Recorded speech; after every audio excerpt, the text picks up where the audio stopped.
বিএনপির 31 দফার 1 নম্বর দফা সংবিধান সংস্কার কমিশন গঠন। ওরা নিজেরাও সংসদে বিশ্বাস করে না। 1 নম্বর দফা সংবিধান সংস্কার কমিশন গঠন করবে ক্ষমতায় আসলে। তো সংবিধান সংস্কার গঠন হওয়ার আগে ঐকমত্য কমিশন হয়েছে। এবার সালাউদ্দিন ভাই কিন্তু একটা বাস না দিলেই হয় না।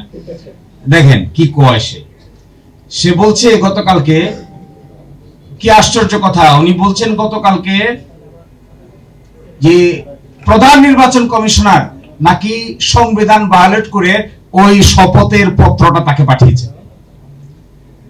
তাহলে আমার সালাউদ্দিন ভাই সংবিধান ভায়োলেট না করিয়া ঐকমত্য কমিশনের মেম্বার কিভাবে হয়েছে?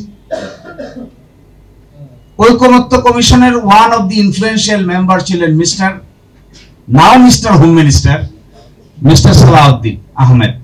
তো মিস্টার সালাউদ্দিন আহমেদ এখন যে হোম মিনিস্টার হয়েছেন, ঐকমত্য কমিশনের বিএনপি রিপ্রেজেন্টেটিভ ছিলেন। এটার যদি কোনো বৈধতা না থাকে, সাংবিধানিকভাবে তো ঐকমত্য কমিশন বলতে কিছু নাই, বাংলাদেশের কোনো আইনে তো ঐকমত্য কমিশনের কোনো বেসিস নাই।